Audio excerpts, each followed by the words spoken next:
So I wanted to show you the welding bench that I made. I had a piece of this 3/8 inch stock here, and I've had it for years. Always meaning to build a welding table, and I just haven't had the room or the time. But anyway, I built that. This weighs 200 pounds, just the top here.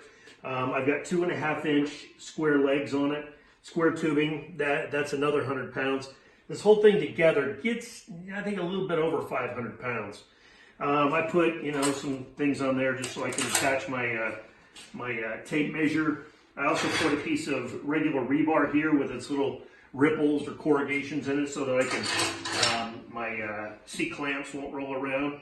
And of course, one of the nice things about a welding table is, if you're into welding, you can take the magnets and stick them anywhere on it and keep them, store them underneath.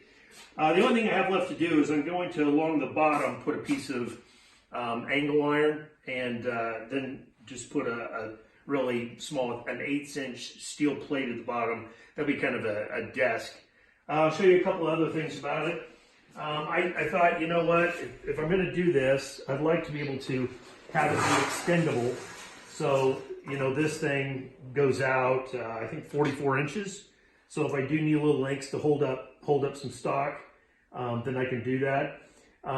Because of, I'm going to take this out, because this is, come over here and zoom in on this little spot right here.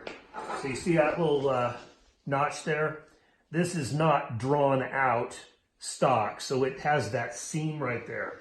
So I had to basically cut that seam down both of these pieces here to be able to have it slide in. Yeah, I'm not going to lie to you, that was a little bit of a hassle.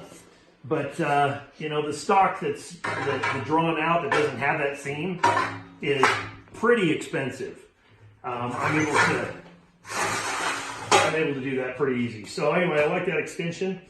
And one of the things I did was, because this thing is so cotton pick and heavy, I wanted to be able to move it and not chip the cement in my shop. So what I did was, I saw online a couple of designs. People could do retractable casters. A lot of people will just have these clamps down here that'll lift it up. I didn't really want to do that. I wanted all the force to be on these legs. I'm actually going to put some flat stock down at the bottom just so that it's not hollow down there. Anyway, so what I did was I put this support bar in, and then I have just a small hydraulic jack. You can get these for 15 bucks.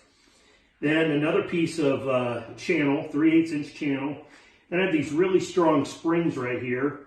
A 3/4 inch piece of a 3/4 inch bolt that goes down to the bottom, and then I've got these casters. Now these casters are pretty cheap. It would have been nice to have bought newer ones, but I really have to move this around, rarely. And each one of these will handle 300 pounds, and so I figured that would be enough.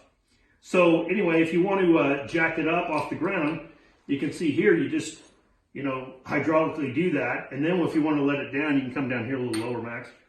If I lower this down, you kind of want to do it gently. And so now it is fixed. It's not going anywhere. If I want to go ahead and crank that back up, and you could also do this if you want to, level one side or the other. And you see, it's just cranks on up. So it works good, and this is a nice little place for me to, keep some of the little things that scribers and clean out tools, etc.